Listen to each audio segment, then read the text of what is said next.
Beleza, galera? Tudo bem com vocês? Estamos iniciando mais uma videoaula, ainda falando da resistência elétrica, e nesta videoaula nós vamos falar da segunda lei de Ohm, a resistividade elétrica. Beleza? Então não sai daí, já vamos começar.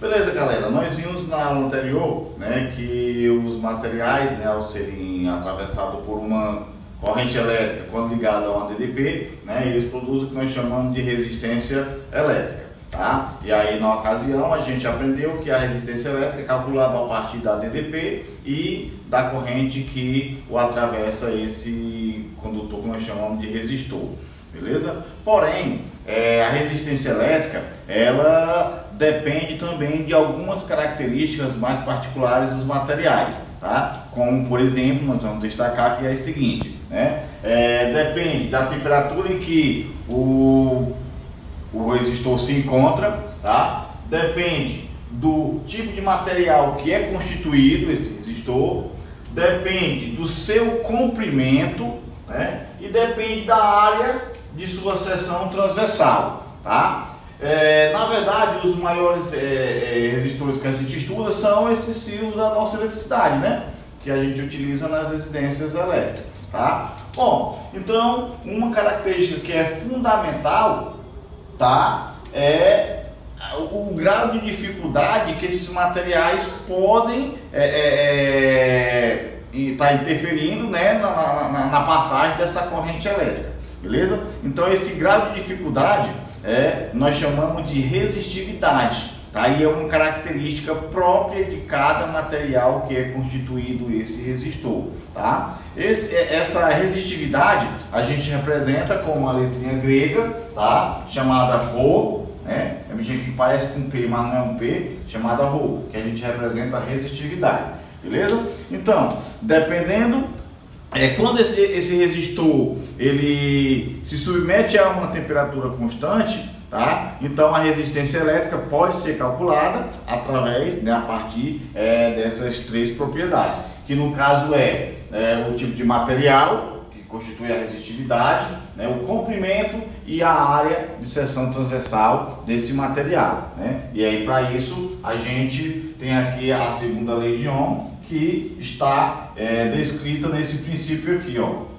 A resistência elétrica R é igual à resistividade, que a gente apresenta por essa letra Rho, vezes o comprimento, representado pela letra L, dividido pela área, da seção transversal desse condutor, beleza? Então note que a resistência de um material ela é diretamente proporcional ao seu comprimento e é inversamente proporcional à sua área. Então quanto maior o comprimento do resistor, maior será a sua resistência.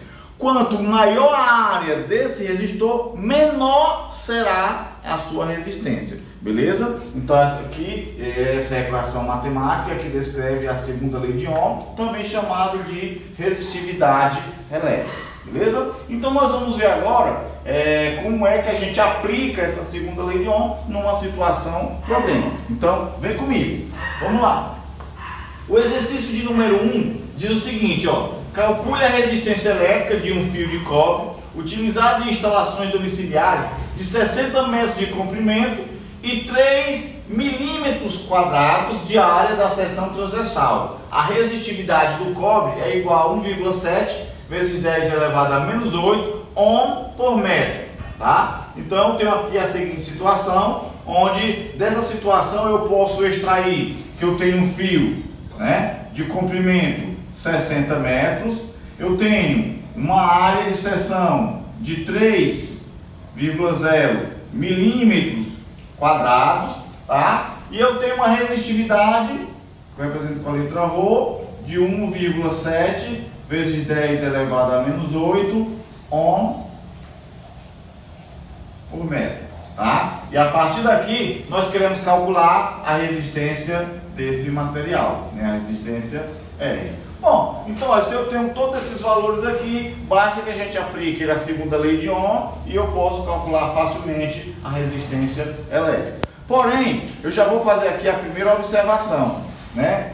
Tome cuidado quando a gente for aplicar a formulazinha para que as unidades de medidas estejam bem relacionadas. Como por exemplo, ó, note que a resisttividade, tá, está em ohm por metro. Isso significa dizer que a resistência tem que estar em ohm, o comprimento tem que estar em metro e a área tem que estar em metro quadrado.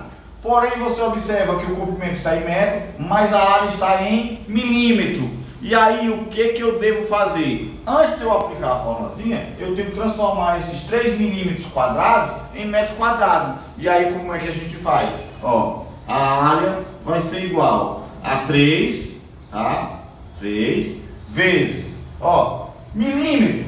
A gente viu nas aulas anteriores que milímetro pode ser transformado em metro. E eu posso colocar em notação científica, né? Milímetro para metro não são 3 casas? Como é? Voltando, né? No caso, para a esquerda, então seria, ó, 3 vezes 10 elevado a menos 3, tá? Esses 10 elevado a menos 3 é a transformação de milímetro para metro. Porém, note que aqui é ao quadrado, então essa potência tem que ser elevada ao quadrado, tá? Só a potência que está elevada ao quadrado, porque só é o que eu estou transformando aqui. Então, a área, no caso, vai ser 3 vezes 10 elevado a menos 3 vezes 2, menos 6, tá? Então, a área é 3 vezes 10 elevado a menos 6 metro quadrado. Isso aqui é só a transformação da área, tá? Agora, nós vamos aplicar a segunda lei para que eu possa calcular a resistência elétrica. Então, a resistência elétrica, tá, vai ser igual a ρ vezes o comprimento L dividido pela área. Ora, é só a gente substituir agora os valores. Então, a resistência elétrica vai ser igual. Quanto é a resistividade ρ? Ó, 1,7 vezes 10 elevado a menos 8 vezes o comprimento. Quanto é o comprimento? 60, tá? Dividido pela área, que nós encontramos que é isso aqui, ó. Vale lembrar que é 3 milímetros. 3 milímetros é 3 vezes 10 a menos 3. Como é ao quadrado, 10 a menos 3 ao quadrado dá 10 a menos 6. Então aqui eu vou colocar 3 vezes 10 elevado a menos 6. Logo, a resistência vai ser igual. Para tornar mais fácil, como aqui é só multiplicação por uma divisão, eu posso dividir aqui, ó, 60 dividido por 3, então aqui vai ficar o quê? Ó, 1,7 vezes 10 elevado a menos 8 vezes 20, né? Só lembrando que 20 aqui é porque é 60 dividido por 3. Como eu dividi por 3 aqui, aqui fica só 10 elevado a menos 6. Então a resistência vai ser igual. Ó, agora é só a gente multiplicar. 1,7 vezes 20 vai dar igual a quanto? 34. Tá? 34 vezes. Eu multipliquei isso aqui, agora eu vou trabalhar essa divisão de potência de mesma base. Vezes 10 elevado, ó. Como eu tenho uma divisão, pega-se esse de cima aqui e subtrai por esse de baixo, né? Ó, então eu vou só colocar bem aqui, menos 8, tá? Menos, como de baixo também é negativo, vai ficar menos 8 menos 6, ou seja, menos 8, menos com menos dá mais 6. Menos 8 mais 6 é igual a menos 2, tá? Então aqui vai ser 10 elevado a menos 2.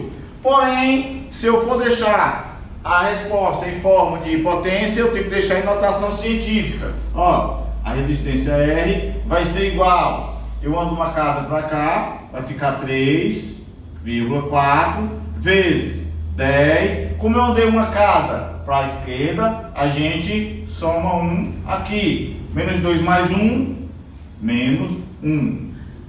Bom, tá? Porém, se você quiser resolver, né, é só daria o quê? É só andar aqui para eliminar a potência de mais uma casa para cá, que ficaria, né, ó, daqui eu poderia escrever assim também. A resistência, se eu andar mais uma casa para cá, fica 0,34 ohm, tá? Então qualquer uma das duas respostas estão corretas. Porém, como é uma questão aberta, né, você tem essa opção de escrever qualquer uma das duas respostas. Mas se a questão for uma questão objetiva, aí você verifica como estão as opções para que você possa encaixar, né, nas alternativas. Beleza? Deu para compreender direitinho aí? Deu, né? Então, não sai daí que tem mais para a gente compreender. Beleza, galera? Vamos resolver aqui o exercício de número 2 para que a gente possa ver outras situações, né, e fixar melhor a questão da resistividade. Beleza? Então vamos aqui. O que diz o exercício de número 2? Tem-se dois fios metálicos, 1 e 2, de mesmo material. O fio 1 tem o dobro do comprimento do fio 2 e metade da área de seção transversal. Determine a relação entre as resistências elétricas dos fios 1 e 2. Isto é, R1 por R2. Né? Eu quero calcular essa relação. Para me calcular essa relação R1 e R2, nós vamos aqui o passo a passo para que a gente possa compreender melhor. Vamos lá, eu tenho dois fios, tá? O fio 1, né? E tenho o fio 2. Ele diz aqui na situação que o fio 1 tem o dobro do comprimento do fio 2. Então vamos supor que o fio 2 tenha comprimento L, tá? Então o fio 1 vai ter comprimento 2L. Diz ainda que o fio 1 tem metade da área de seção transversal, né, do fio 2. Então, se o fio 2 tem área A, o fio 1 vai ter A sobre 2. Né? Se é feito do mesmo material, significa dizer que vão ter ambos a mesma resistividade. Então, aqui vai ser P, e aqui vai ser, aliás, Rho, e aqui vai ser Rho. Tá? Agora, para me calcular o R1, tá? Como é que eu faço para calcular o R1? Vai ser Rho vezes L, né? Vou chamar aqui de L1, vezes área 1. Então, R1 vai ser igual a Rho vezes o comprimento do fio 1 vai ser 2L. E a área A sobre 2. Tá? Bom, aqui eu posso determinar ainda, vou colocar bem aqui, tá? Que o R1 vai ser igual, ó. Eu tenho aqui uma divisão de uma divisão, né? Você repete a primeira, que no caso é essa aqui, tá? Rho vezes 2L e multiplica pelo inverso da segunda, tá? Que é o inverso da segunda, A sobre 2, o inverso vai ser 2 sobre A. Logo eu tenho que R1 vai ser igual, ó. Aqui é como se fosse 1 como denominador, então eu vou ter, ó, Rho vezes 2 dá 4 vezes L vezes Rho. Ou você pode botar o Rho em qualquer canto, a ordem do produto não altera, né? A ordem dos fatores não altera o produto. Portanto, aqui uma vezes A vai ser A. Ó, então aqui é o R1. Vamos calcular aqui o R2. Como é que seria o R2? O R2 seria Rho vezes L2 sobre área 2. R2 vai ser igual, ó, quem é? Ó, Rho vezes L sobre A. Então isso aqui é o R2. Como eu quero calcular a relação R1 por R2, agora é que eu venho para cá, ó. Tá? Vou só organizar aqui. Então a relação R1 por R2 vai ser igual, vamos lá, como é R1? R1 é isso aqui, ó. Tá? R1 é isso aqui. 4, vou aqui. 4 vezes L vezes Rho, tá? Dividido por A. Quem é o R2? O R2 é esse aqui, ó. Tá? Rho vezes L dividido por A. Tá? Bom, observe que mais uma vez eu tenho aqui uma fração de fração, tá? Então como é que eu vou fazer, ó? A relação R1 por R2 vai ser igual. Vamos repetir a primeira. Quem é a primeira? 4 vezes L vezes Rho sobre A. E multiplicar pelo inverso da segunda. O inverso de Rho vezes L sobre A é A sobre Rho vezes L. Então, a relação R1 por R2 vai ser igual, ó. Agora, observe que eu tenho só multiplicações e divisões. Os termos iguais que estiverem nas condições de cancelamento, a gente pode cancelar. Por exemplo, eu posso cancelar esse A com esse aqui, ó. Tá um embaixo e outro em cima. Quando eu fosse dividir, daria a mesma coisa, né? Então eu posso cancelar o comprimento L com o comprimento L e posso cancelar ρ com ρ. Sobrou o que aqui em cima? Somente 4. E aqui embaixo não sobrou nada, ou seja, 1. Então 4 sobre 1 é a mesma coisa que 4. Tá? Então a relação R1 por R2 é igual a 4. Ó, então note que eu quis calcular a relação e encontrei que a relação é 4. Então, só uma observação, tá? É obrigado você fazer essas coisinhas aqui? Não, mas aí você vai ter que entender que eu tenho duas situações, dois fios. Então, como eu calcularia a primeira situação, a resistência R1, e como eu calcularia a resistência R2. Depois que eu tiver, né, a maneira algébrica de R1 e de R2, é que eu passo lá para a relação, né, levo tudo para lá e vai ficar bem mais fácil da gente encontrar uma resposta. Beleza? Então, espero que vocês tenham aprendido, tá? Qualquer dúvida, nós estaremos à disposição. Procurem outros exercícios para resolver, para que vocês possam melhorar mais ainda o conhecimento de vocês. Beleza? Então, se você aprendeu direitinho, se você gostou, vai lá, deixa seu like, deixa seu comentário e ajude a mais pessoas também a compreenderem, a segunda lei de Ohm. Beleza? Então, não esquece, hein? Carimba que é top!